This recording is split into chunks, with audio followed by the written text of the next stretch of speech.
Welcome to the Dark Shiny Unicorn blog. I'm Teressa Gehrke.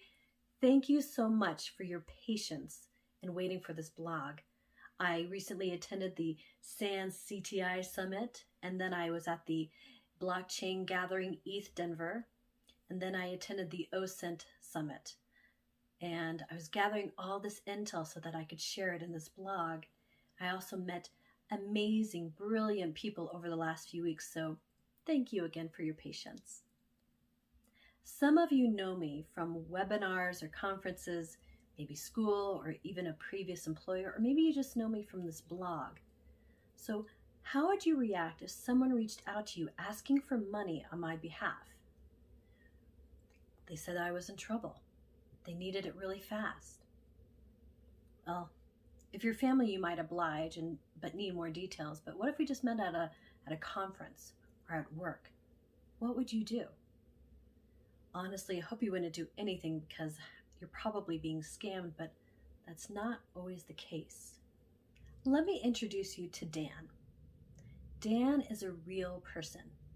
I actually met him at the ETH Denver blockchain event in 2019, and he's quite nice. And he recently shared with me that some of his friends were targeted and successfully scammed by impersonators that stole money from them pretending to be him. I think we can all agree that 2020 and 2021 have been incredibly difficult. The thing I miss most is hugging people, hugging my friends and my family that I don't live with. And so this video is actually an interactive one. So I want you to go grab a pen or a pencil and a piece of paper. And I want you to write 3 ways you connect with people. Just 3. So did you write your 3 things down? Because we're going to go back a couple times and revisit those things. So my 3 things, I like to call people on the phone. I like to hear people's voice and the way they express themselves and actually laugh, something you can't really do when you're texting. I also like to write cards for friends and family. And the other thing I like to do is have friends over. I used to have these third Thursdays at Teressa's house, and I would have like a little potluck, and I would do that once a month. And I miss doing that. Now, read your 3 things aloud.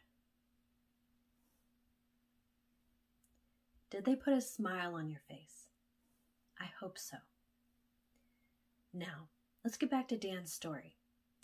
So Dan shared his experience with me last week, and I found it to be such a compelling story that I asked him to share even more details with me about his experience. Here's what Dan wrote. Have I been successfully scammed? Not me personally, but my identity and my reputation have been used to steal from my friends. No less than $100,000 total has been stolen from people I care about. They cared about me enough to try and help by doing me a favor. It was an imposter. Under time pressure and out of kindness, they ignored the warning signs. There's a lot to unpack here.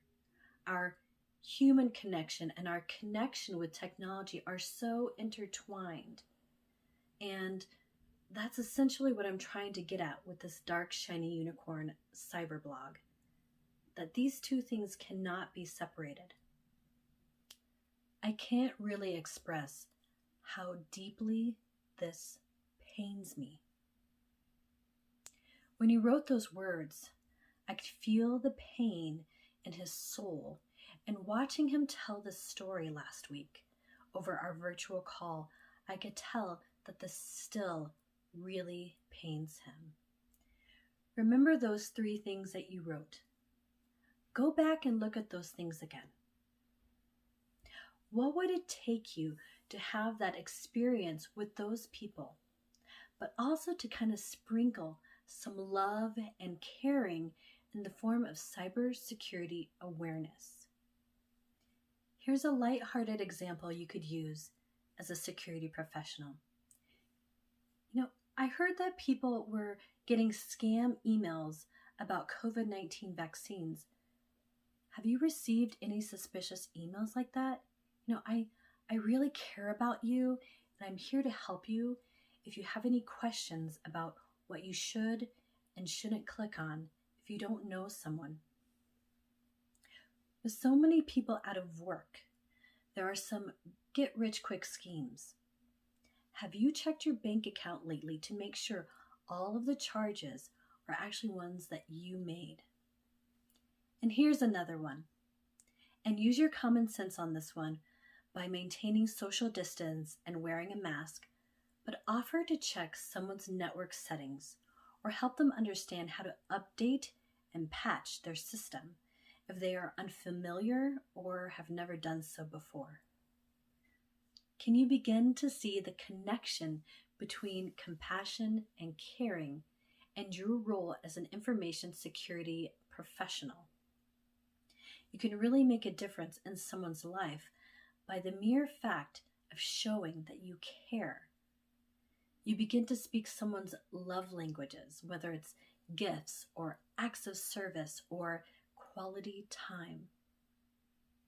In all these examples, you can gently open up the line of communication about cybersecurity awareness.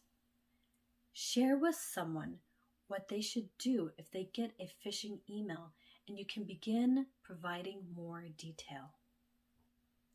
Dan stated that his friends knew the warning signs, but perhaps overlooked them or completely ignored them because they wanted to help him.